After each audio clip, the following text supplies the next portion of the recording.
This is a scale model general store that I made mostly out of scrap pieces of wood.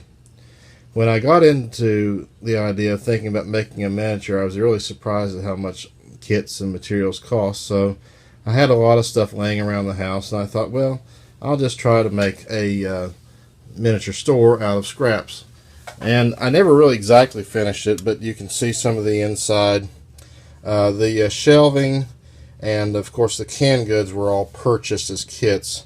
I did make the stairs and the upper rails in the balcony, or whatever you call it. And I bought the chairs too, but the rest of it, like the floor and everything else, I made by hand. A lot of this was made on the bandsaw. I cut the wood slats for the walls. It's kind of irregular, but it kind of makes it look like old plank boarding.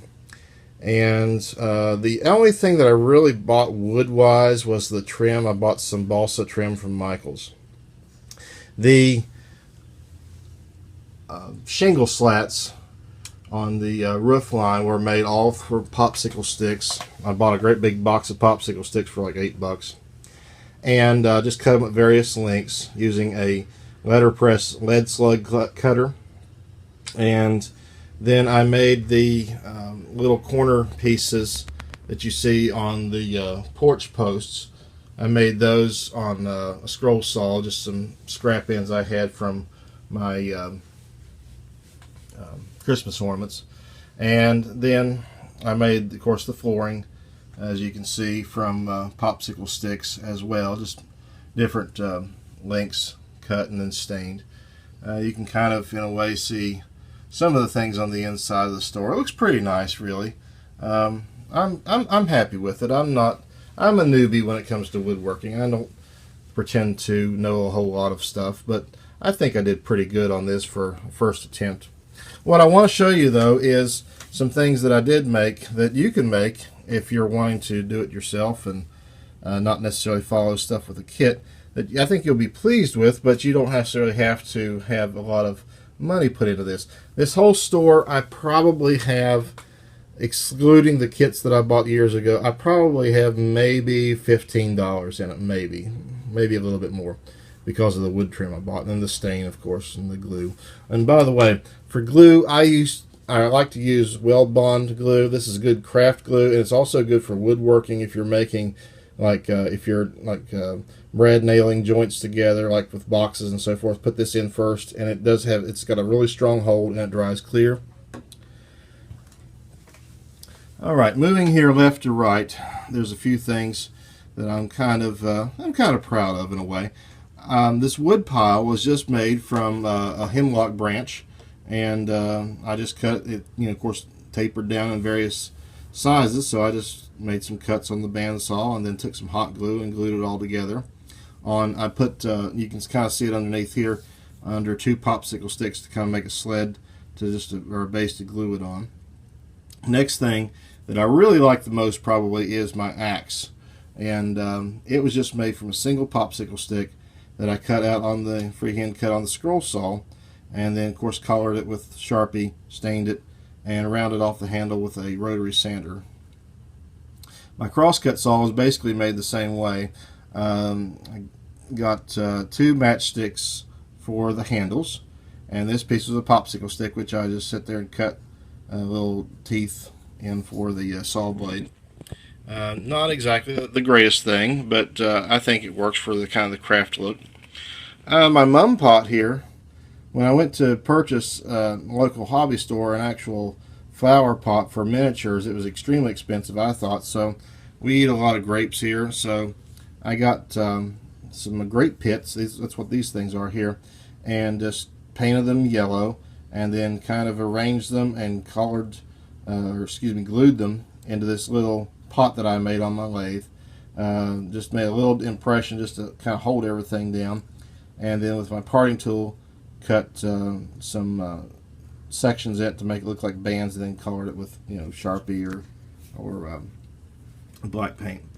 The cans you see stacked up in the back were dowel rods that I made, and I cut, and I made the labels on my computer, printed them off, glued them around you know, and glued those together and kind of made like the wood pile, make a little sled to stick them on so they'd all stand upright. Moving over here, the apple crate, which now looks like a tomato crate because this thing has sat in the sun for so long. My little apples have kind of turned a little bit more orange. Actually, what these were little styrofoam balls that I got in a floral arrangement for fall, and I just had glued them together, and the label that I had with my kit, my general store kit. The newspaper is announcing the end of the Second World War, and this is kind of the theme of this store. It's kind of 1945, and this is just a miniature newspaper that I had scanned and basically reduced it down to like about 1 inch by 2 inches, and it just shows the morning paper delivery and then announcing the great news that the war is over. The signs on the side of the wall, like Uncle Sam, the National Recovery Act, Coca-Cola, Victory Bonds, are just, you know, stock images that you can find. And the barrel is a piece of dowel rod that I just rounded off on the corners, kind of make a barrel shape. Again, the parting tool makes the grooves for the barrel bands. Black paint, black Sharpie. The fishing poles were just, they were basically little tiny dowel rods, and I made some bobbers to put on them, just painted one end red, and just kind of like the old, you know, just long poles that people used to use before they had all these fancy fishing rods. The milk can, same idea.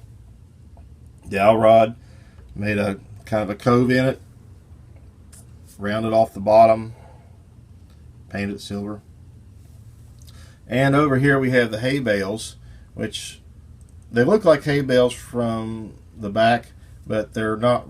They're made out of sawdust chips. I couldn't make them out of real hay because I just couldn't seem to get them to glue together. So what I did was I took some floral foam and I saturated it in glue, had a big can of sawdust chips, and just rolled it around in there.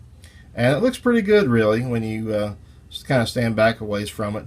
And the bands that I used to have black rubber bands, and they got on dry rot and snapped, so I'm putting some thread around, some black thread, just to kind of make them look a little bit more authentic. The last piece is my fodder shock, and all this is dried plant leaves. Actually, they're gladiola leaves. Gladiolas have a long leaf, and then in the fall they kind of go into kind of a corn fodder look. So I just took scissors and stripped them into small pieces, tied them around, and so forth. And that's my fodder shock.